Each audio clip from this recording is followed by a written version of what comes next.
Okay, so let's do the opening lab. Basically, this is a monthly show that I do for some of our Patreon subscribers where they send in opening questions and then I cover them on this stream. I actually only have 2 questions that were submitted for this time.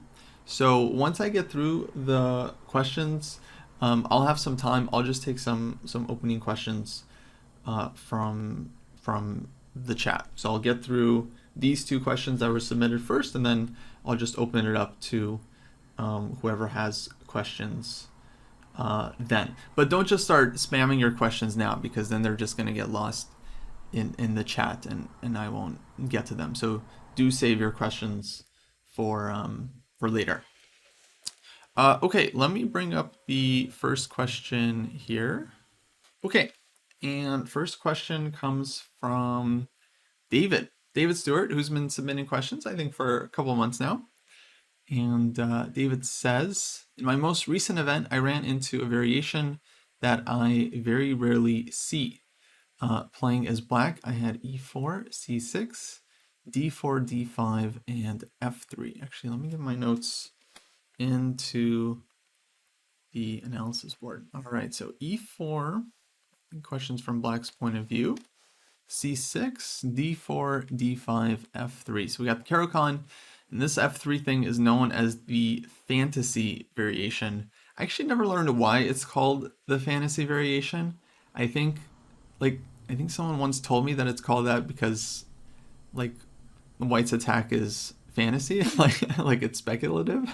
But I didn't know if that was actually serious, because openings aren't really usually named ironically like that. So let's see what David was asking. So I didn't remember the less sharp line against this variation, so I played de4, fe4, e5, and got steamrolled. Yeah. Further research after the fact shows that the less sharp alternative is e6. So what are the thematic plans for black after e6? Okay, so yeah, David, there's I think a couple moves here that are, or a couple lines I should say, that are considered fine for black objectively, but do lead to pretty sharp positions. So de, fe, e5 I think has long been one of the main lines here. I think queen b6 is also a very decent move, but I wouldn't really recommend this one unless you're already a very advanced player and you're studying your openings and stuff, with engines and databases and super deep. Then this one I think is a pretty good choice from a theoretical point of view, but for most players watching, I wouldn't recommend this one because I don't think black's play here is that obvious. And so question was about e6 in this position. And yeah, this is definitely a very solid move to play. It kind of gives things very much French defense type of character. In fact, if white plays e5 here and black plays c5, then we basically have kind of a classic French structure here. And in terms of the ideas in this position, I would say now that we are essentially playing a French, pawn never goes to c6 in the French. It pretty much goes to c5 95% of the time, or it stays in some rare cases on c7. Actually, not super rare, but sometimes the pawn just stays on c7 in some of the more, let's say, open positions. I think only place where the pawn does go to c6 is, let's say, the exchange French. Then here at some point black might play this move, c6, although it's not really necessary.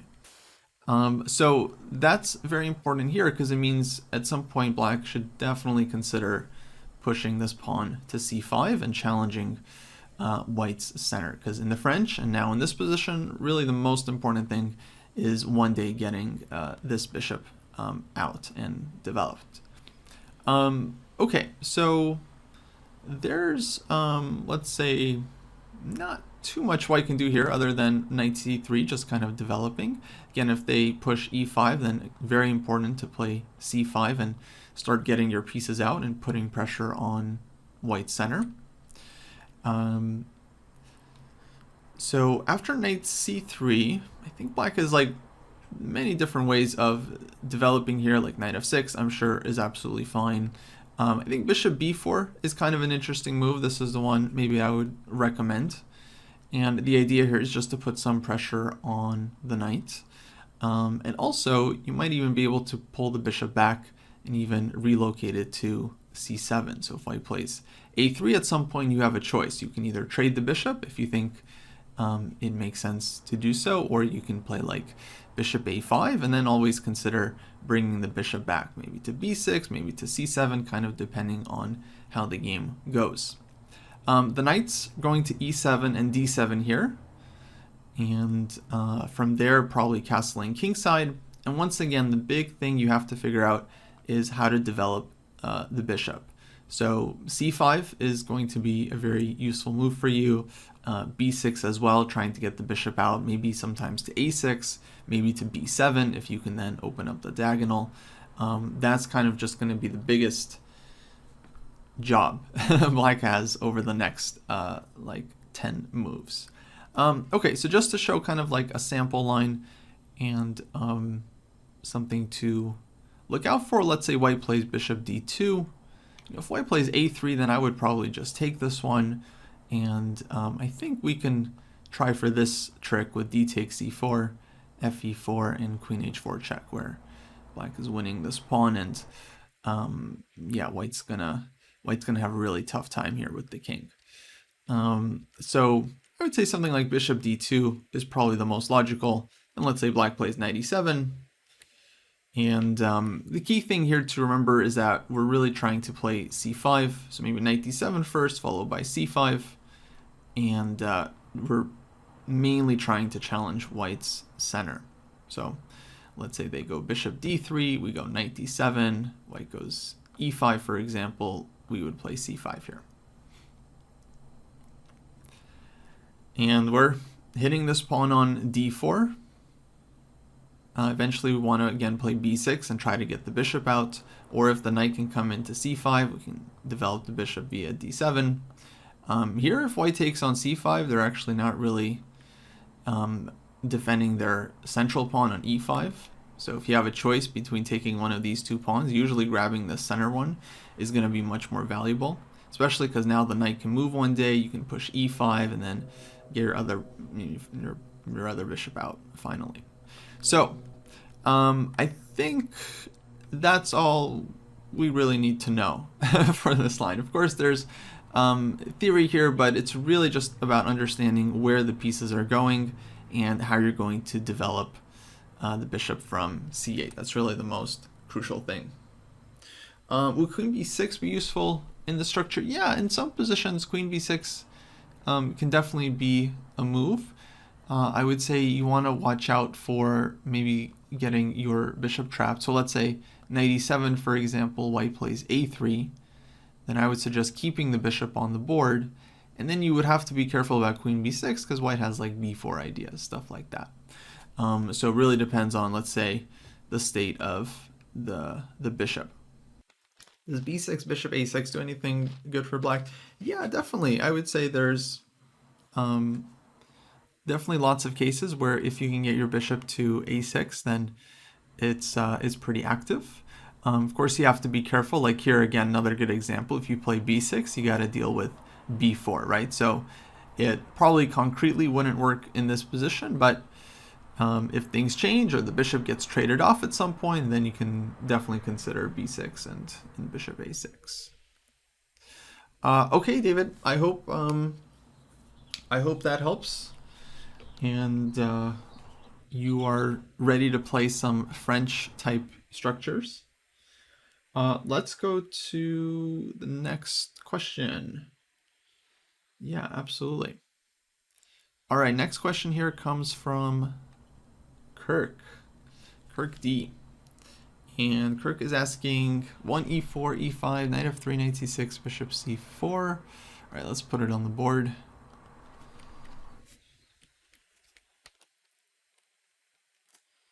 c3 knight f6, d4 takes b4. Seems to be the latest variant similar to the Max Lange Muller attack, where there is a lot of one move only. What's the most playable plan for black? Yeah, good question. This is a very, very fresh line. I think it got some popularity I think 1 or 2 years ago because Dubov played it as white against Caro-Kann. I think in the Russian super final, if I'm not mistaken, like the Russian championship, and he won actually brilliant game. I'll just quickly show you guys how it happened. So Caro-Kann played bishop b6, white played e5, knight e4 was played. Dubov played bishop d5, hitting the knight and preventing black from being able to play d5 themselves. So knight c3 was played. Takes. So white has sacrificed officially 2 pawns, but the c3 pawn might be, picked up at some point. Bishop g5, and so basically for these 2 pawns, white just gets like a very impressive initiative. So castles, black played h6, bishop h4, black castles now, rook e1, so not caring about the c pawn. I can play queen e8 to get out of the pin. Bishop drops back. a5, trying to open up the rook. Bishop f6. First of many beautiful moves. If black takes the bishop, then ef6 opens up the rook, and black's king it gets into huge danger. Knight is lost, and then rook will also be hanging there. So this bishop, of course, can't be taken, and is preparing white's attack. a4 was played, bishop c4, knight g6, queen d3, so hitting the knight, d5, e takes d6, bishop e6, and queen takes g6. Just absolutely beautiful. fg, rook takes e6, queen f7, and it just takes the pawn, and now we take stock. White has 2 pieces for the queen, but obviously a huge initiative and big threats. Rook coming to e7 with g7 under attack. So king h8, rook e4 was played, defending the bishop. Queen f5. Now rook goes back. Black had to play rook g8. White gets some material back, gets d takes c7, and I believe now is basically just winning via technical means, because now white has rook, knight, and this very strong c pawn for the queen. Okay, bishop f2, king h1, doesn't matter. White's king is still very, very safe, and yeah, he went on to convert this one. 2 rook check.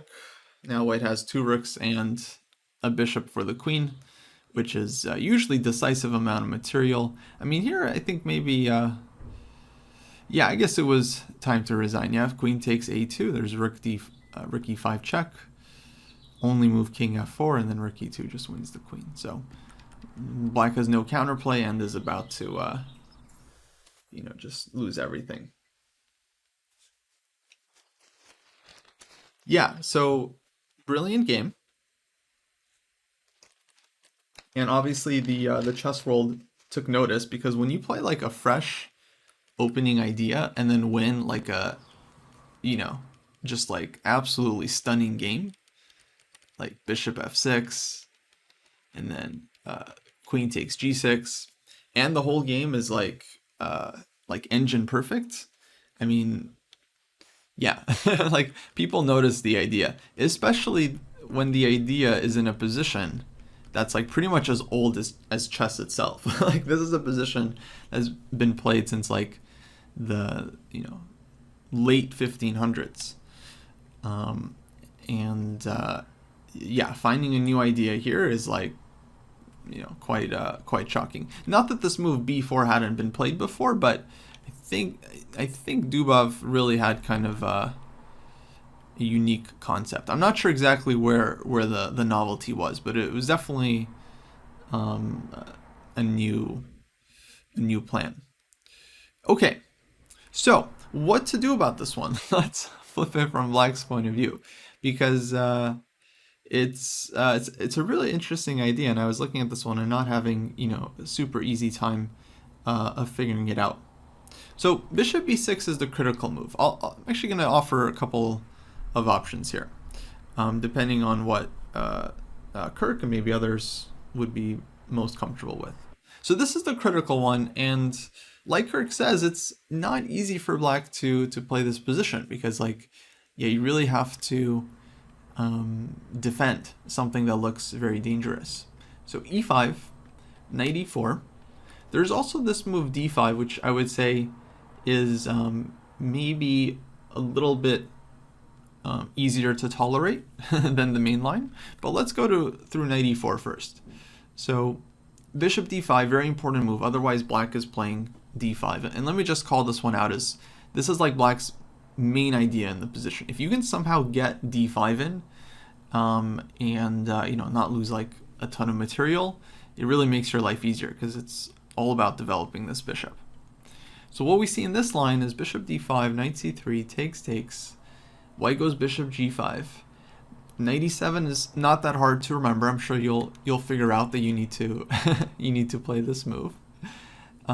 Castles, and this is where Black's life certainly gets difficult. And I can totally imagine that there are players that just don't want to play this position. Like Engine says, Black is better, but that's exactly what makes this line so tricky. It's like you look at it with the Engine, it's like, oh, black is better. I have 2 extra pawns, so should be fine. But over the board, when you actually have to face this, you might not be enjoying your life that much. So that's, I think, really important to consider. Like, regardless of what the Engine thinks, do you actually want to have this position over the board, right? So I did look at it, and if I had this position, I would play h6. h6 is a very important move because otherwise white is playing knight h4 and knight f5 possibly, and Black has serious issues with the pin. So h6, very important move before white has a chance to play knight h4, forcing bishop h4. And yeah, here Caro-Kann played castles, which I think is not best. Since then, there have been a couple of games with a5, playing this one earlier to get the rook out faster. But this is the problem with Black's position. Let's say white goes rook e1, which I'm not even sure is the best move, but it's just, let's say, thematic move for white. A takes b4, and bishop b3. White just plays this. Now Black is up like 3 pawns, right? And like some very healthy pawns too. But the problem is, it's like how to get the bishop out. Because you can't go d6 with this rook sitting on e1, whether you're castled or not. Like, because e takes d6 and the knight is going to hang. And so optically, that's why this position, it just feels very unpleasant for Black. It's like, how do you get the bishop out? And if you find the time to go like here and b6, there'll be other problems by then. White's going to break with e6 at some point, or something bad is gonna happen. So this is playable. I thought there's an idea here to go rook a3 and actually just take on b3, because now we're up so many pawns we can afford to give the exchange, and we're still kind of ahead in material. But yeah, not everyone's cup of tea. I'm seeing chat and people are like, yeah, not really loving the position. There is another way you can play this one from here, not a5, and it's one that looks very scary at first, but actually, if I had to choose a side here, I would take Black. I mean, I analyzed it a bit. So you can go g5. And now we're not castled yet, so knight takes g5 is not necessarily so strong. It would be much stronger if we were already committed, because here the rook can get involved with like rook g8 and stuff. But mainly I think there's tactics, like on knight takes g5, Black can go knight takes d5 and take advantage of the fact that there's this pin on h4. So this one is not exactly working for white. And after bishop g3, it looks very scary to kind of castle into this. But the idea is that black is going to be able to play d6. In fact, that's pretty much going to be black's next move here. And once you get d6, and then you do start to feel actually a lot better about your position, because you can actually develop this bishop one day, the knight can jump to f5 to cover some squares. But, okay, let's say it's very sharp. If I had to pick a side, I think I would take black, because I don't think white's attack is like winning. So, this one, definitely playable. Bishop takes f7, anything on g5, you mean? Yeah, this might be a move. I'm not sure. I didn't really spend a bunch of hours analyzing it with the engine. I just kind of took a brief look and it does seem playable. So if you want, you can definitely look further. But let's look at some other options for black. So basically this one, objectively sound, and maybe for advanced players I would say you should look into this, but from Kirk's question I feel like he would not be into it, and I really don't blame him. But I just wanted to point this one out more for like the advanced crew, that this actually is a playable position. It's not like white is just winning here, but dangerous. If you play this against someone who has this well prepared, you can be sure they probably looked at this position as well. So let's go back. Like I mentioned, I think here back in this position, so knight e4, this was kind of like the critical line where we go down this path with h6 here being a very important move. More kind of like thematic is d5. And here I think a lot of e4, e5 players are familiar with this one because this is a very thematic idea. For example, if white plays e5 in this position, I think most players know that like d5 here is necessary, counterattacking the bishop and getting the e4 square for the knight. So this one I think is maybe a little bit, let's say, more straightforward for black. I think white probably is going to take on f6 here. This is like the most dangerous move. We take the light square bishop, which is a very nice piece. Queen e2 check, bishop e6. And so the nice thing is we now have an unopposed light square bishop, which is actually a very strong piece in the position. I mean, it's pinned, it's passive, whatever, but it's the only light square bishop on the board and it's controlling a lot of squares. So that's kind of nice. You don't have to worry about your pieces not getting out. So this, I think, is very, very playable and pretty simple, compared to the the stuff we were just looking at. If white goes fg, okay, rook g8, and one day we'll win back this pawn. But the priority is to develop and get the king out of the center, and of course, castling queenside. So it's still a sharp position. I would say this is very double-edged, but if you're playing e4, e5, I think this is definitely within the realm of position one should be willing to play. I mean, honestly, I never, because I played e4, e5 for a bit, I never really minded black's chances in this kind of position because I really believe in the long-term power of the light square bishop. And then if white is spending time like trying to trade it off, it's not really, it's not often causing black any serious issues, because dark square bishop is also pretty strong piece too. Yeah, this one clearly when we compare it is much simpler to understand. Of course, there's theory there. There's still going to be like tactics and possible computer lines that your opponent can prep. But the point is you're going for a position that is healthy and you should be able to handle. Okay.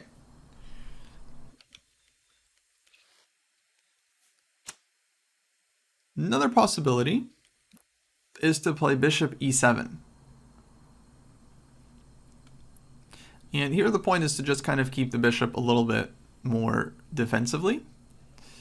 And this one I think is going to lead to a less crazy position than d5, because this position is still like very sharp and it's not going to be everyone's cup of tea. Like personally I wouldn't mind it, but I can understand if even this is like kind of too, if you really just want to have like a solid game as possible. Well, number one, okay, you don't have to play bishop c5 in this position.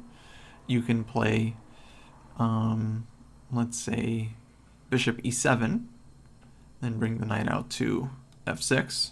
Actually, you might want to double check this, because a lot of players, they play knight f6 first and then bishop e7. But of course, this allows the fried liver. So you can maybe consider bishop e7 here and then knight f6. And I mean, this would be the way to just kind of like avoid all tactics in the opening.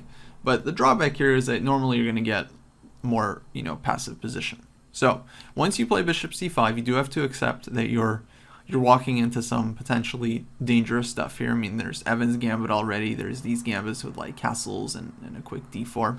So you should already have the stomach for some of these wild positions.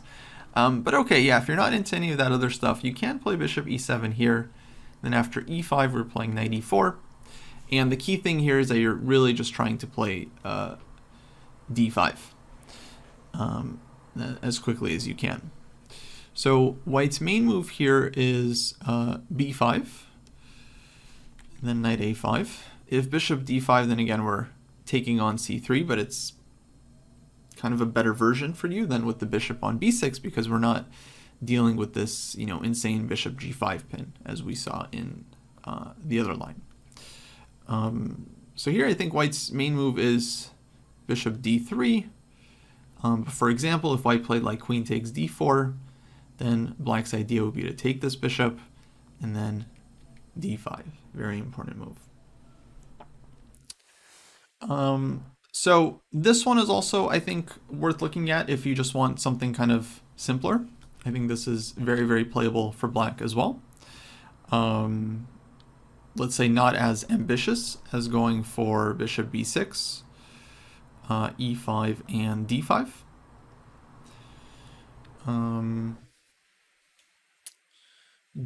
Yeah, I would say those are the two main options I would recommend. And then, of course, you do have this kind of like quote-unquote critical main line, which I wouldn't suggest playing unless, again, you're like very advanced player, like 21, 2200, you're already analyzing stuff with the engine and prepping your openings. Then okay, you can look into this one and see if you can make it work, because objectively I think black is doing well. But for most people, I think, and if I had like a blitz game or something, I'm probably just playing d5 here and just playing this position. This seems like the healthiest option.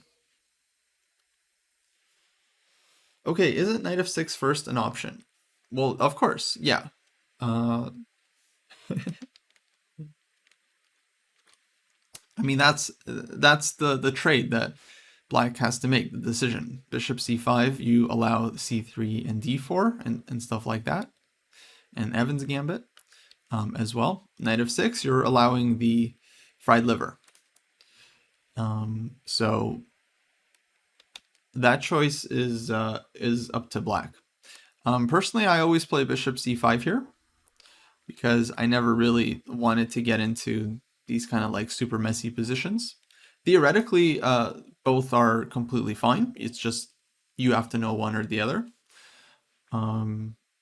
So yeah, it really kind of depends. I have a few students that play this, and they go for these lines, and they're fine to just kind of play down a pawn in this position and play for the initiative.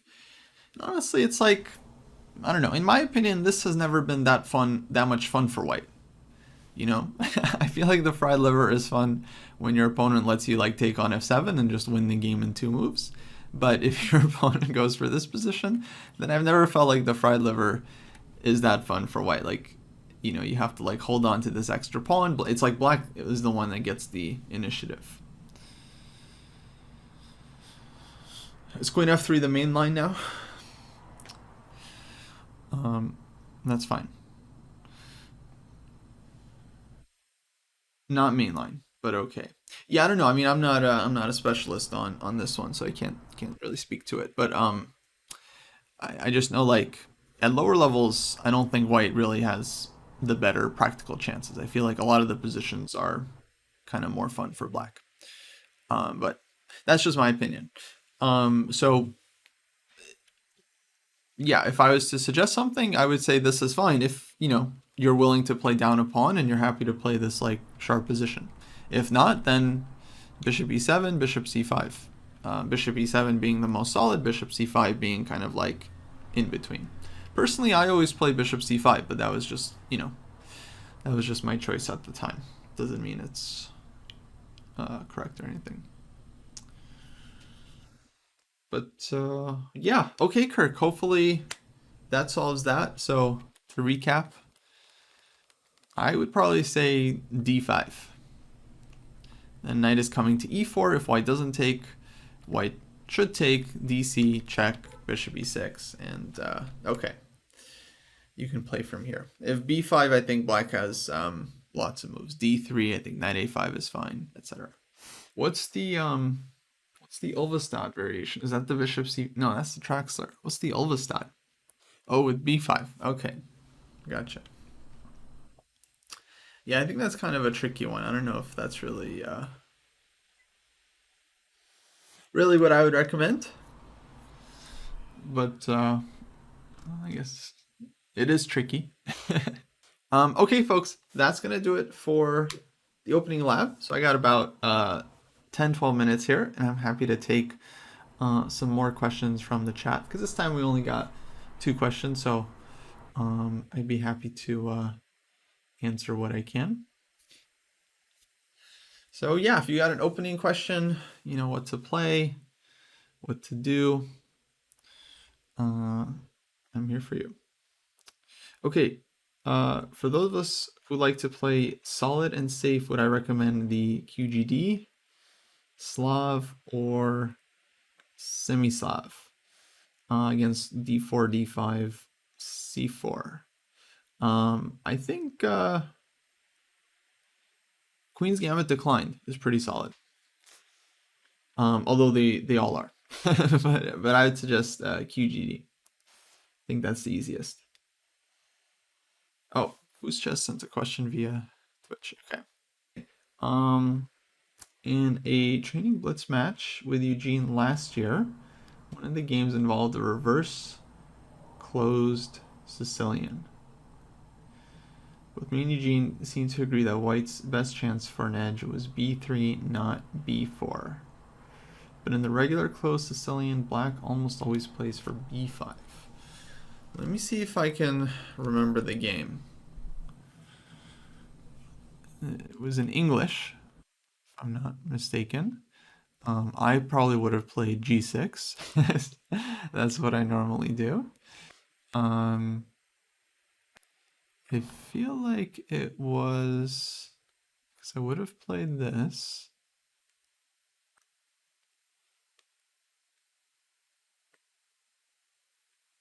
My guess it was something like this.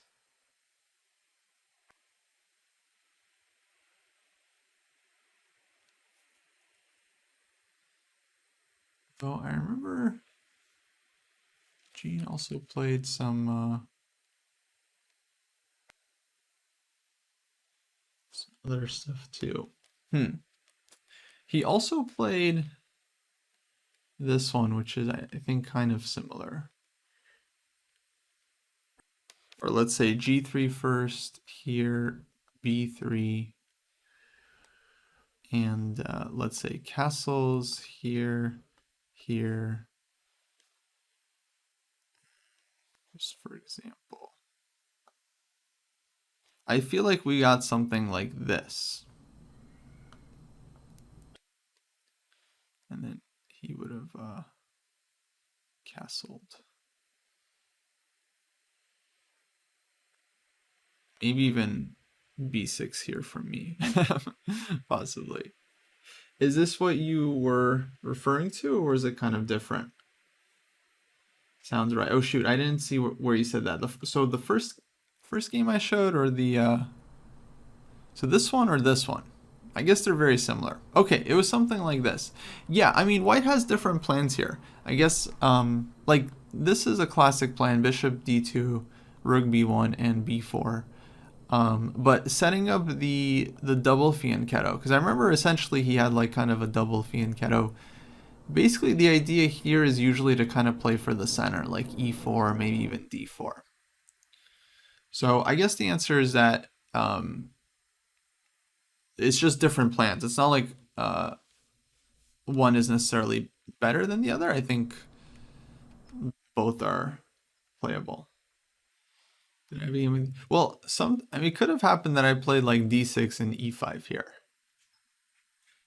In fact, that's what I think probably happened.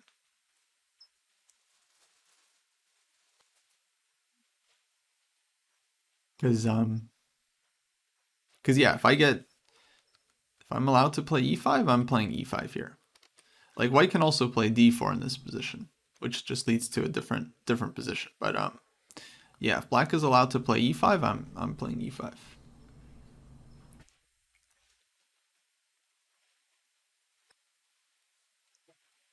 Yeah, knight is often on e7, but in many cases it's also fine on f6. Okay, what do I think about the Berlin endgame? It's a kind of interesting position, honestly. I sympathize with Black's point of view that the two bishops are good, but yeah, it's an interesting position. It's just been played to death. It feels like.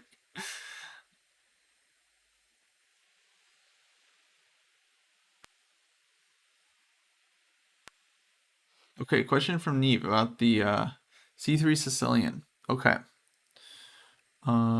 Here, here, here, here, here. And you find that you get passive positions. Well, yeah, I mean, basically we're getting less space, but we have this really nice square on d5.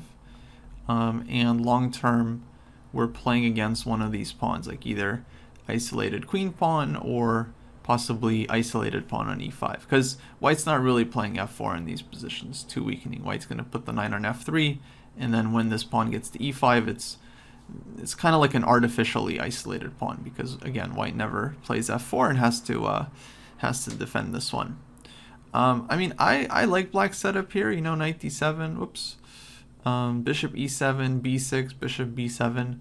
Personally, I think white has no attack with your bishop covering the g5 square, so there's never any kind of like Greek gift sacrifices. Of course, you have to be careful still, but yeah, your knight on d7 can always drop to f8 after you castle. Bishop on b7 is just going to be a fantastic piece. And of course, knight on d5 is great. Yeah, structurally, long term, black is better, and so that's why I've always liked it. You know, you have this kind of like long term strategic upside, which is nice. But it's not for everyone. It's not for everyone. You know, there are other ways to play too.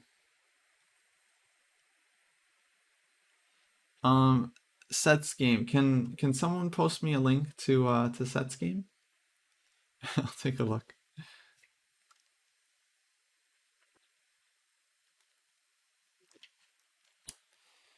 Okay, knight f3, knight f6, c4, g6, b4. Yeah, I mean, I don't know. I think it's interesting. Maybe it's a good blitz line because most people are not going to be um, too familiar with it. But honestly, as a King's Indian player, I'm happy to see it. You know, my opponent is playing this and not like some of the critical, you know, main lines. I'm fine. So, so I hope that gives you some insight.